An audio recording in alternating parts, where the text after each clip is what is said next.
Right, I'm just going to start talking. Thank you. Right, I first met Matt when I was a baby.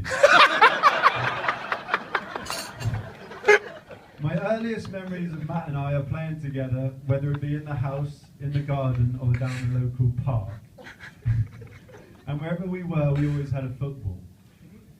Now, anybody who knows Matt knows he is football mad, but passion for the game can only get you so far. You have to be half decent as well. He wasn't.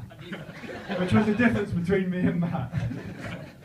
During my illustrious career, I managed to make a few appearances for Newton Abbott Spurs first team.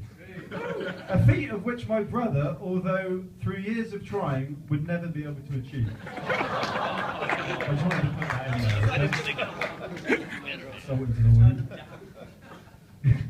Growing up, I started to see signs that Matt was a bit odd. When it came to doing normal childlike things like going away on trips with the school or joining beavers and cubs. The one time when he was actually persuaded to go away with the school on a week-long trip was a big step for Matt. And it was only on his return that I found out why. Matt told Mum and Dad that he was so scared of using the toilets that he had held his number 2 in for 5 whole days. No wonder he was so pleased to get home. Imagine the state of that.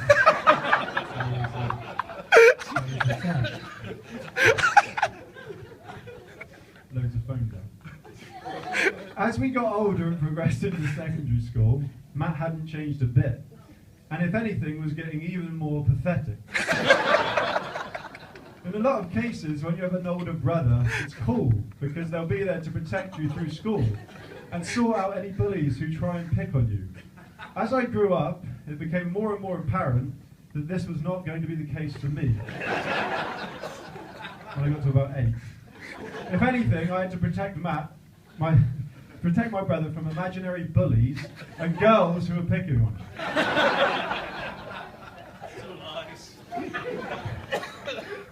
As we reached the latter years of our secondary school days, we discovered booze, girls and clubs.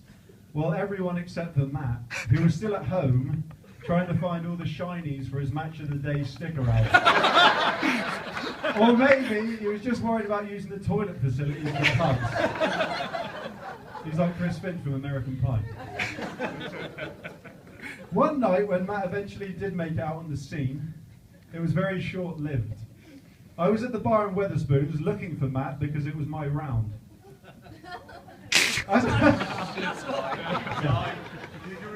That's the gist of things. As I looked up, I saw Matt standing at the top of the stairs, looking a little worse for wear. He then tried to walk, stumbled, and fell head first down the stairs, gradually picking up momentum as he fell. As he reached the last step, he flew off it, and to everyone's horror, headbutted an innocent girl smack bang in the face. Seconds after the incident, a haze of luminous green coats were gathered around Matt, hoisted him up in the air, and chucked him out the front door and into the gutter. And with that, his night was over. You turn the page now. Come on, do your duty. Over the years, Matt has always been there for me. Not so much emotionally, yeah, he has been there for me emotionally, but financially. Matt has always had a sensible head on his shoulders and had a good job since he left school. I was more chilled out about that. Yeah. Taking my time in that, sussing things out. A situation that I knowingly and consciously plan to take full advantage of.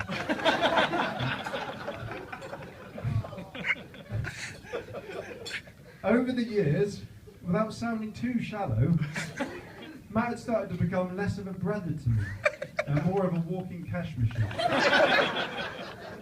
Every time I saw him, I saw a pound sign over his head. It got to the point where Matt was becoming financially supportive to me. This is funny, isn't it? Without even knowing it. In our early 20s, Matt and I decided to go to Miami. So he saved up, and off we went. I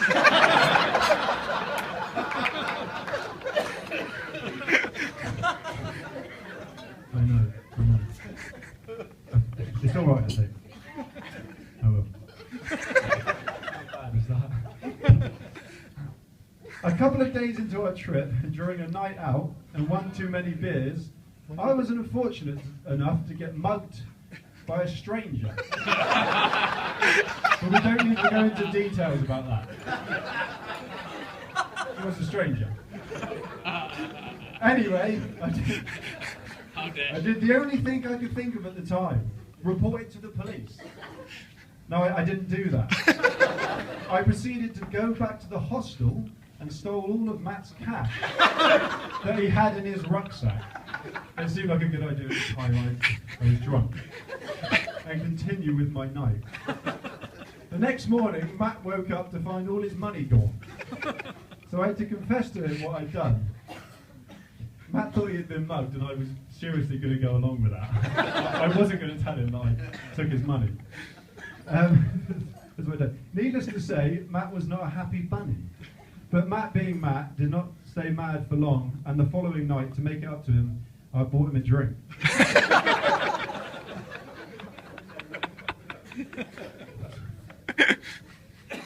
Matt also helped me out so I could join him in Tenerife for his 30th birthday holiday. Have I paid you back for that? Yeah.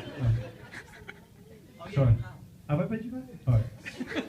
I'll square that up or something. Sorry, Captain. I genuinely thought I paid you back for that. Sorry. We're square now anyway in my eyes.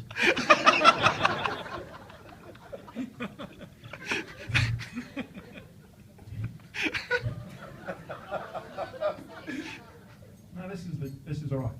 A lot of kids. No, this is alright. Many booze-filled nights went by having great times with Matt and his credit card. And I thought, this is brilliant.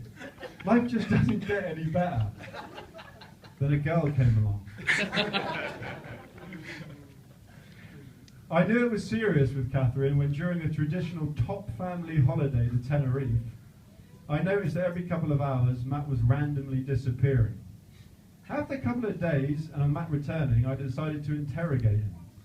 And that's when he finally broke and admitted he had been phoning home to England to speak to Catherine. I was bitterly disappointed. Not so much speaking to Catherine every day, but do you know how expensive it is to phone home to abroad? Think of how many pints I could have got out of it. Wasted. Unbelievable. Priorities, mate. I first met Catherine on a night out, and I believe my first words to her were, "Are your boobs real?" I thought it would break the ice. I like to think it did.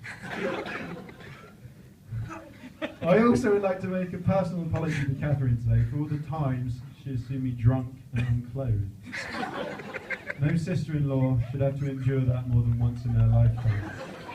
And for that, I'm truly sorry. And I promise, tonight is the last night. I can feel them coming on.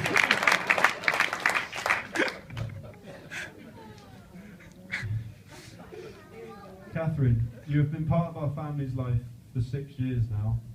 You're a kind, loving, thoughtful girl and a good laugh as well. And I look forward to many more years spent with us all together.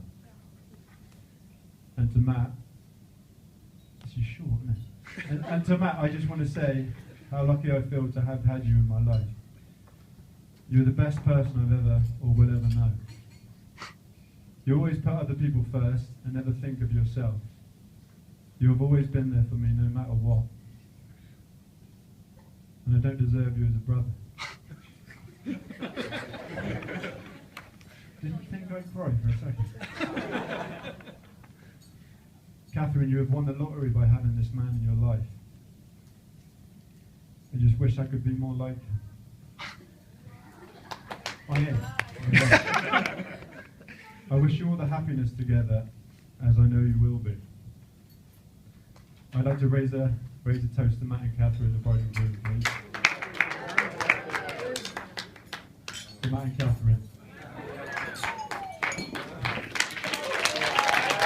Very short.